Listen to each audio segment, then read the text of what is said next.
Hello everyone, this is Mami Jess. Aside sa baking and cooking, ako rin ay nagtuturo ng breastfeeding kasi ako ay isang breastfeeding peer counselor. Then, when I check on my YouTube channel, merong nag-comment doon. So, sasagutin natin siya dahil kailangan niya ang tulong natin. Ano nga ba ang kanyang katanungan o ano nga ba ang kanyang problema? So, ito po ang kanyang problema. Ano po ang paraan para magkaroon ng gatas ng bagong panganak na nanay po? Meron din siyang follow-up question. Ma'am, ano po ang paraan na walang gatas na nanay bagong panganak? So, bago natin sagutin yan, meron ba talagang mga nanay na walang gatas?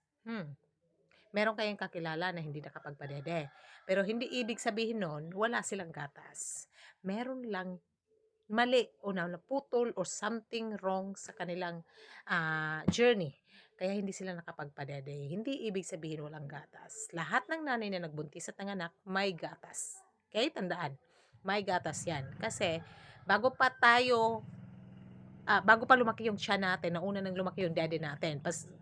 Ibig sabihin yan, gumagawa na tayo ng gatas. Yan. Pero bakit walang lumalabas na gatas? Ganun ang tanong ni Mami. Okay, let me explain.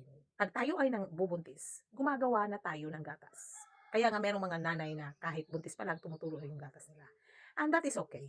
Pero, hindi lahat ng nanay ganun. Pag tayo ay nanganganak, doon pa lang lalabas ang gatas. Given to. Meron yang dapat gawin. Padedehin si baby agad-agad. Pangalawa, huwag bigyan ng ibang gatas si baby. Kasi sa loob ng 24 hours mula ng pinanganak yan, kailangan padedehan lang ng padedehan yan. Hindi muna tayo mag-rush na, ay, nagugutom si baby kasi umiiyak. Talagang umiiyak ang bata kasi naninibago. Laging tandaan na pag bibigyan na natin yan ng ibang gatas, yung gatas natin, uurong na yan. Hindi yan mag-aantay kung kailan siya kakailanganin. Kung hindi siya madedehan sa loob ng 24 hours, uurong yan. Hindi yan lalabas. Maraming mas malaki pa ang posibilidad na hindi na talaga yan babalik.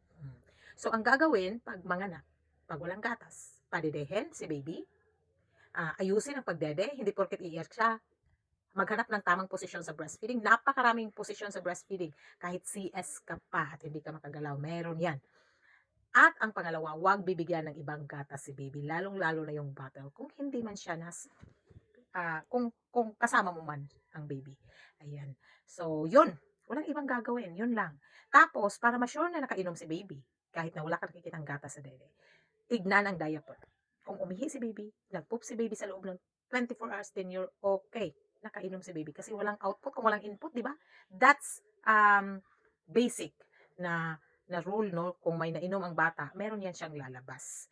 Yan. So, kailangan lang natin i-focus doon sa output. Huwag tayong mag-focus doon sa dede kasi disappointed tayo pag ganun.